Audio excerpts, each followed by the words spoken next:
প্রথম কথা আমার মনে হয় পোশাক নিয়ে যা আলোচনা হয়েছে যথেষ্ট, এটা আর আলোচনার দরকার নাই, কারণ এই মুহূর্তে এটা একেবারেই যে অপ্রয়োজনীয়, আমাদের আর্থিক অবস্থা সামগ্রিক বিবেচনার একটা আর একটু মন্তব্য খালি করি, কারণ এখানে আপনি ওটা তুলে ধরেছেন যে আমাদের পুলিশ ভাইয়েরা অনেকে একটা দাবি দিয়েছিল, তার মধ্যে 11 দফার মধ্যে কিন্তু মনে রাখতে হবে এই দাবি অনেক ক্ষেত্রে একটা জনতুষ্টিবাদী দাবি হয়, একটা কিছু হয়, এটা হিসাব নিকাশ করে করতে হবে। 250-টিরও বেশি ডিজাইন অপশন নিয়ে ওয়ালটন স্মার্ট ফ্রিজ, বোঝে আপনার প্রয়োজন। আমার বিবেচনাটা অগ্রাধিকার না, এটা বলে এখানে শেষ করা। এবার আসি মানে যে আলোচনাটা আমি একটু করতে চাই, পুলিশ সংস্কার নিয়ে যে কথাটা হচ্ছে, প্রথমে আমার বিবেচনা একটু আমাদের মিডিয়াও যেভাবে বলছেন এটাও একটু যথাযথ না। আমি কথাটা দায়িত্ব নিয়ে কি স্বরাষ্ট্র উপদেষ্টা বলছেন যে পোশাকটা হচ্ছে প্রতীকী পরিবর্তন, আমি পোশাক নিয়ে কথা বলছি, আমি বলছি সংস্কার রিপোর্ট নিয়ে এখন আলোচনা, কারণ ওটা আমি শেষ করলাম আর কি। কারণ বললাম যদি কোনো সময় দরকার হয়, আমার আর্থিক সঙ্গতি হয়, কোনো একটা দরকার হয়, তখন ভাববো। এখন এটা প্রয়োজন না, এখন অন্য কাজ আগে কি প্রয়োজন আগের রাউন্ডে। আমার ধারণা জেনারেলি আমরা তিনজন প্রায় অভিন্ন কথাই বলেছি, দৃষ্টিভঙ্গি ঠিক আছে না। আমি বলছি কি, এই যে ধরেন যে টিমের কথা বলা হচ্ছে পুলিশ সংস্কারের, যারা কথা বলে নাই, আমি তাদেরকে দোষারোপ করছি না, কথাটা আবার রিপিট করি, আমি কিন্তু তাদের দোষারোপ করছি না। আপনি যদি একটু হিস্ট্রিটা দেখেন, আমি দোষারোপ করছি, দোষারোপও বলা ঠিক না, এটা সরকারের দৃষ্টিভঙ্গির কারণে এটা হয়েছে। কারণ অন্তর্বর্তীকালীন সরকার তিনি যদি এই কথা বলতেন যেটা আমরা বলেছিলাম, আমি তো প্রথম যে বৈঠকগুলোতে ছিলাম এবং এজেন্ডা না থাকলেও বলেছিলাম, আমরা বলেছিলাম যে আপনি যে কমিশনগুলো করছেন ওই কমিশনকে দায়িত্ব দেন, তারা রাজনৈতিক দলগুলোর সাথে সংলাপ, শব্দটা খেয়াল করেন, খালি কথা বলা না যে আসলেও 5 মিনিট কথা বললাম বা একটা লিখিত কাগজ দেন, নো, এই লিখিতর মধ্যেও না, মানে সংলাপ বলতে হবে কি যে ওনারা কথার কথা ধরেন কোনো একটা কিছু করতে চান, তা আমাদেরকে বোঝাইতে হবে যে কেন করেন।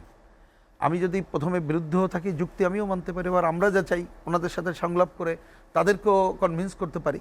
তারপরে ঐক্যমত্য কতগুলো আছে ওনারা লিখতেন, এই সংলাপ করলে বলতেন যে কথার কথা আমরা এতগুলো দলের সাথে আলোচনা করেছি, তার মধ্যে আমরা 156টা প্রস্তাব করছি, তার মধ্যে কথার কথা 22টা সব দল সম্মত হয়েছে, অমুক 25টা এই দল সম্মত নেই, তাহলে কিন্তু সরকার জাজ করতে পারতো। কিন্তু সরকার যেটা করেছে, তাদেরকে এই সংলাপের দায়িত্ব তো দেয় নাই।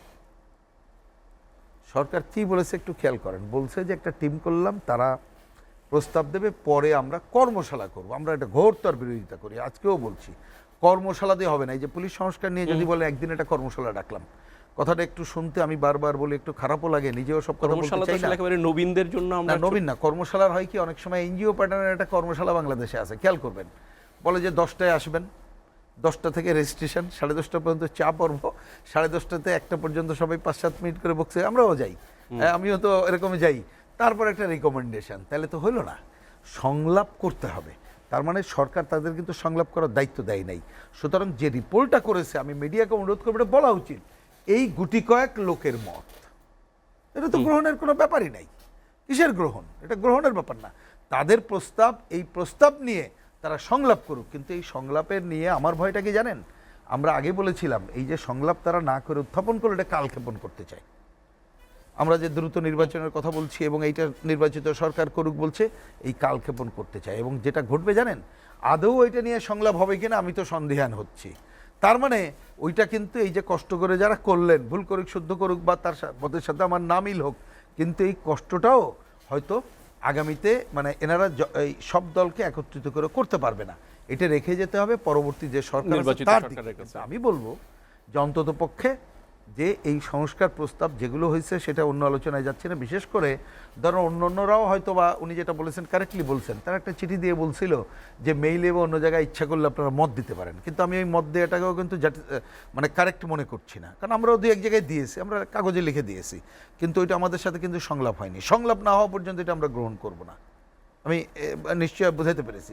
সুতরাং আমার জানা মতে পুলিশ বিভাগের পক্ষ থেকে এই যে যারা দায়িত্ব ছিল আমাদের সাথেও কোনো যোগাযোগ করে নাই, তাতে আমি কোনো অপরাধ দিচ্ছি না। আমি আশা করব সরকার যথাযথভাবে এই টিমকেও দায়িত্ব দিতে পারে, রাজনৈতিক দল শুধু না, অন্য যারা আছে তাদের সাথে ভালোভাবে সংলাপ করে তারা একটা প্রস্তাব উত্থাপন করুক। তবে এই ব্যাপারে আমার আরেকটা মতো বলি, বিশেষ করে পুলিশ, জনপ্রশাসন, অন্যান্য অনেকগুলো বিষয় আছে, রাজনৈতিক দলগুলোর মত যেমন নেব, আমরা দুনিয়ার অভিজ্ঞতা নেব এবং এক্সপার্টিজের মত নেব, কারণ এগুলো একটা অন্য গুরুত্বপূর্ণ বিষয়। যত সহজে আমরা ধরে নেন সংবিধান প্রশ্ন, নির্বাচন সংস্কার প্রশ্ন যতভাবে মত দিতে পারবো, এই ক্ষেত্রে একটু এক্সপার্টিজের যাওয়াটা দরকার, সেইটা করুক।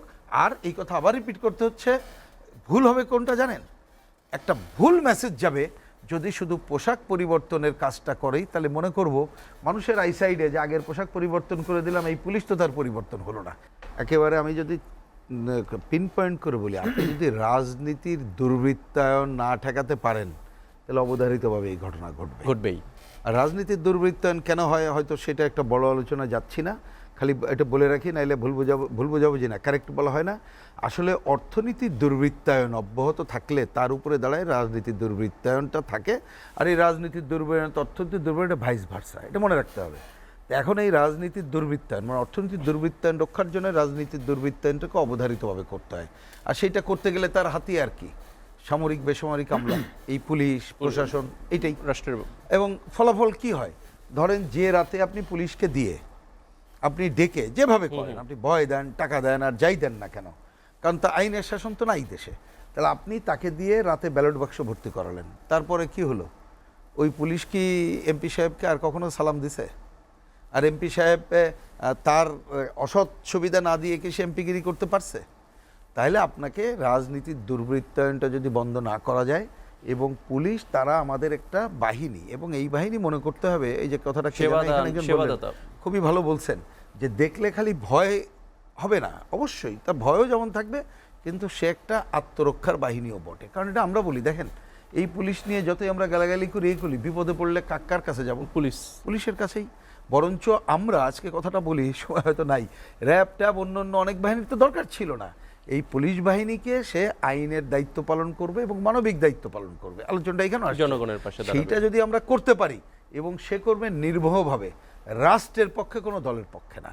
কারণ একটা লেখা আমি দেখেছি, কোথায় যেন ভুলে গেলাম, যে অনেক সময় বলাও এটা আছে খুবই কারেক্টলি, যে বেআইনি নির্দেশ মানে নির্দেশ আপনি মানতে বাধ্য, কিন্তু বেআইনি নির্দেশ মানতে বাধ্য না, এটাই তো প্রধান বিষয়।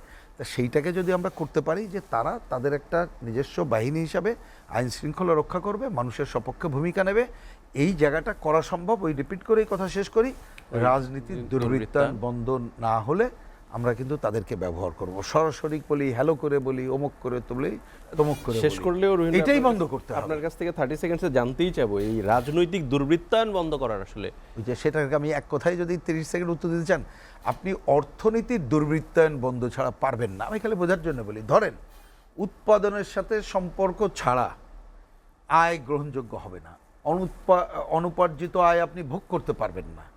মিনিমাম জায়গাটা যদি আপনি করতে পারেন, এই জায়গায় যদি করতে পারেন, তাহলে অর্থ টর্থ এগুলো না থাকলে দেখবেন অটো বন্ধ হয়ে যাবে।